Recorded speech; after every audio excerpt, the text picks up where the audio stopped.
Hello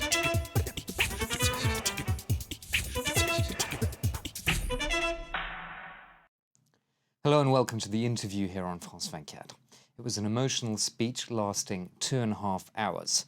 On October the 1st, modern Turkey's most powerful prime minister celebrated nearly a decade in office and his last Congress as AK Party chairman. It wasn't quite a swan song, though. Recep Tayyip Erdogan hinted that he would stand for president in 2014, a role that would give him wide executive powers if a new constitution is established. Well, to discuss Erdogan's impact, I'm joined by political analyst Ali Kazanchigil. Warm welcome to you to the programme. How did you read this speech? Was it a goodbye or more of a pitch for a future political role? Certainly not a goodbye. He was talking about his future role. He wants to become the President of the Republic under the new constitution within a presidential regime. This is his sort of project. So really more looking at the future than the legacy, the economic growth of Turkey and all those things of the last 10 years. No, he spoke about the economic and social successes of AKP in power since 2002, obviously. And about the future, I think, hinted simply his own future in a way. And to the disappointment of many people, I'm sure, in Turkey, did not talk about future democratic reforms to come, and particularly a democratic and political solution, peaceful solution to the Kurdish issue. So it was a very sort of consensual speech, but he avoided the really thorny issues. Exactly. And he addressed himself through the names he quoted, former prime ministers, etc., to his two main constituencies, the center of the right electorate and the more conservative, pious Islamic electorate. Let's listen to Prime Minister Erdogan pitching, as Ali Kazanchigil was saying there, to those different electorates. Our way is veteran Mustafa Kemal's way, Adnan Menderes's way, Turgut Özal's way, and Necmettin Erbakan's way. In short, our way is the way of love, brotherhood, modesty, and the way to unity. So what do we say? We want a big nation, we want big power, and our target is 2023.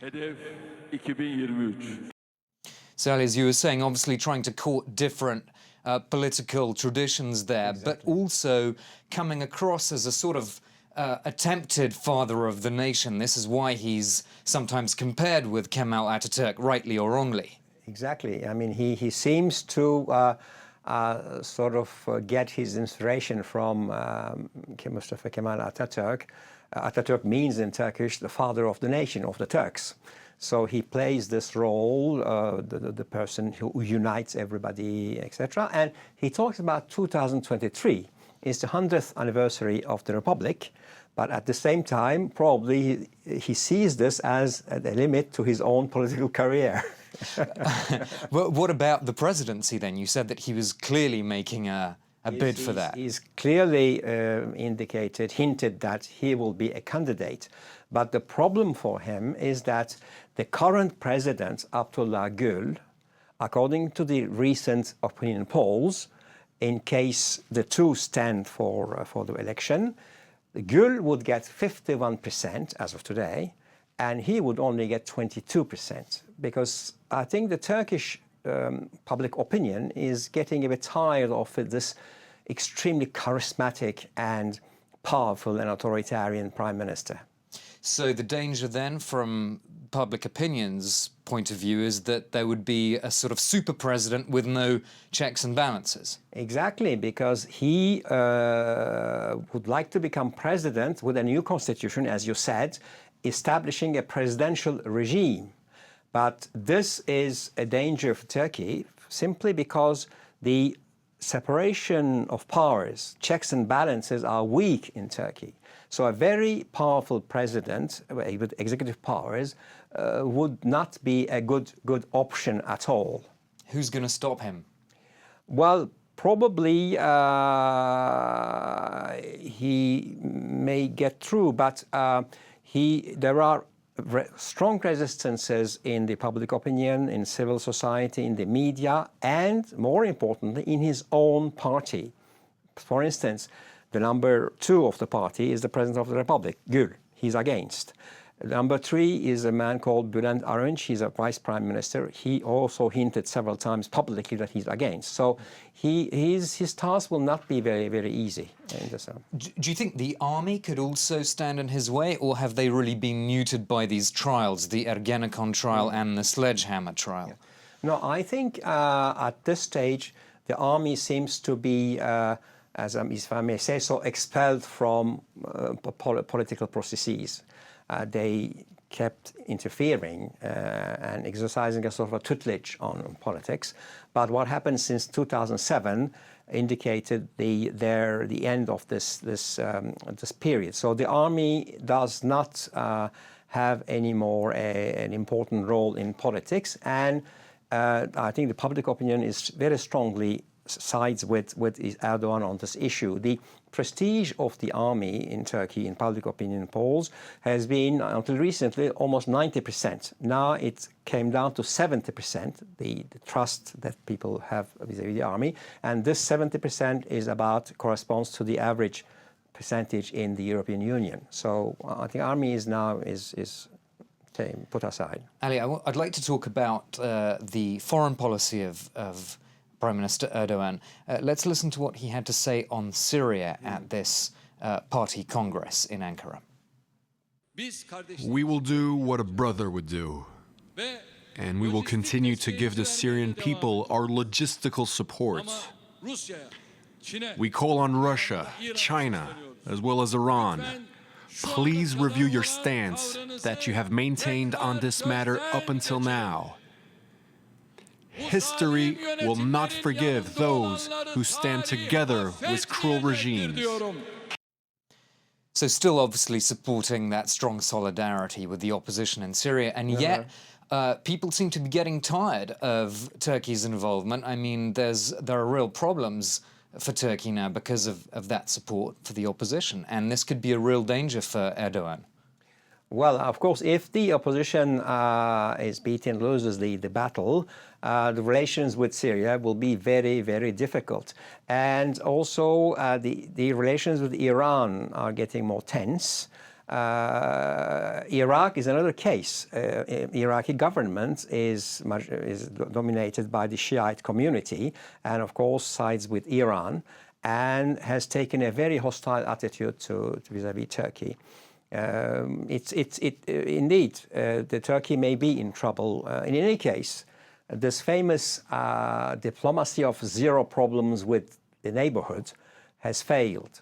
It was an impossible dream in a region like Middle East anyway.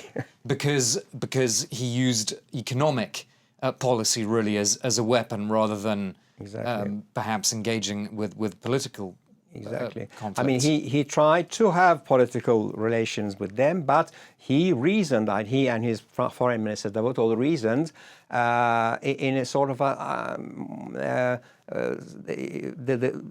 the same way as which reminds the creation of Europe. I mean, economic cooperation, economic relations will lead to political unity. So this was his idea, but it doesn't work. Has neo-Ottomanism failed? Well, I'm not very comfortable with that rather amusing expression.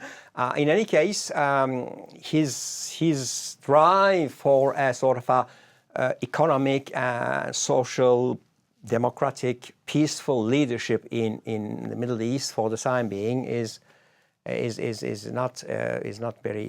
trouble indeed. Although his party does have a good image in some of the Arab Spring countries, particularly among Muslim Brotherhood movements in Libya, Tunisia and Egypt. And we saw Mohamed Morsi, the Egyptian president, as a high-profile guest at this Congress. Yes. Exactly. I think the countries like Tunisia, Libya and Egypt, where you have these Muslim Brotherhoods getting a very strong political actor, there is a sympathy for Turkey because they see that Turkey is a secular, laic state with a government with very strong Muslim references, although this government respects laicity and democracy, etc. And this has given to this expression, which is a bit exaggerated, of a Turkish model. But still, these, I think, Egypt, Tunisia, and Libya, and some other Arab countries look with interest and sympathy to Turkey. But isn't the model really just watching at how Erdogan sometimes quite skillfully plays to different audiences, obviously the religious audience and then the more secular audience? Exactly. That's the kind of thing that President Morsi has to do in Egypt. Yes, exactly. This may be a wise. After all, this is the electoral and democratic game, and Erdogan plays it very well. So in short, you'd give him what chances of becoming a president of Turkey? Small. I think no. I think opinion polls are for every day. You know, in the next this presidential election is in 2014, so things may change, and he's powerful enough to arrange things, and he has a chance to become a president. What I would hope that his project of establishing a presidential regime in Turkey will fail. Okay, we'll have to end it there on that strong comment. Thank you very much, political analyst Ali Kazanchigil. That's all for the interview on France 24.